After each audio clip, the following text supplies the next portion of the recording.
बुलेटिनच्या सुरुवातीला बातमी येते गोव्यातून राजकीय वर्तुळातून कुणालाच बहुमत न मिळाल्यामुळे गोव्यातील सत्ता कारण नेमकं कसं असेल याबाबत आता तर्कवितर्क मांडले जात आहेत। मात्र गोव्यात महाराष्ट्र गोमंतक पक्षासह इतरांना सोबत घेऊन भाजपनं सत्ता स्थापनेच्या हालचाली सुरू केलेल्या आहेत।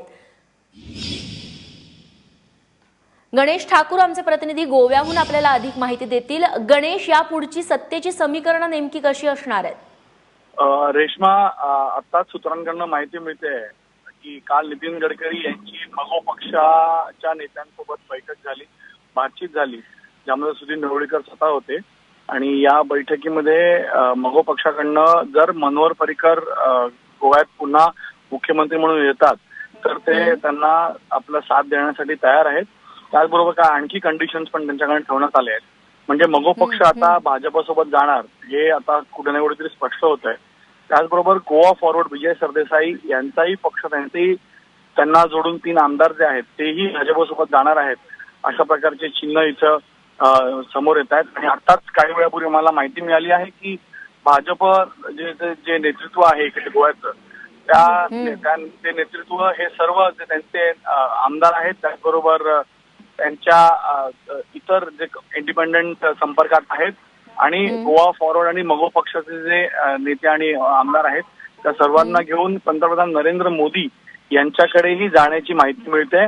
आज संध्याकाळी यावर जे आहे काही निश्चित होईल किंवा आज संध्याकाळी मनोहर पर्रीकर या सर्वांना घेऊन पंतप्रधान यांची भेट करून देतील। कारण या सर्वांना गोवाच्या लोकल लीडरवर भरोसा जेवढा नाहीये, म्हणूनच सुप्रीम बॉस कडनं त्यांना आश्वासन यावं की जे भाजप म्हणते ते डिलिव्हर त्यांना करण्यात येईल। त्यासाठी पंतप्रधान यांची भेट घेण्यासाठी किंवा त्यांच्याशी भेट घालून देण्यासाठी यांना सगळ्यांना घेऊन हे इकडचे नेते जाणार आहेत। नितीन गडकरी स्वतः गोव्यामध्ये आहेत।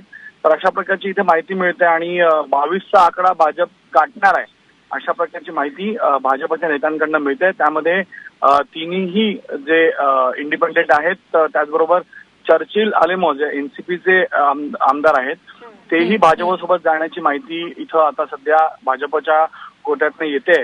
आणि 22चा अशा प्रकारे आकडा जोडून पंतप्रधानांची भेट घेऊन सरकार स्थापण्याचा दावा यांच्याकडनं करण्यात येईल, आजच करण्यात येईल असंही माहिती मिळते। आणि काँग्रेसही आजच दावा करणार आहे सरकार स्थापनेचा। अगदी थोडक्यात एक गोष्ट सांगशील की पर्रीकर पुन्हा एकदा गोव्यात येऊ शकतात अशी काही चर्चा सुरू आहे?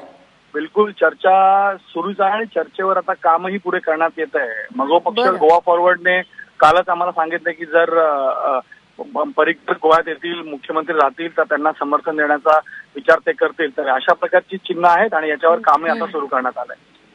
निश्चित गणेश, तुझ्याकडून अपडेट्स घेत राहू। तुर्तास धन्यवाद तू दिलेल्या माहितीबद्दल।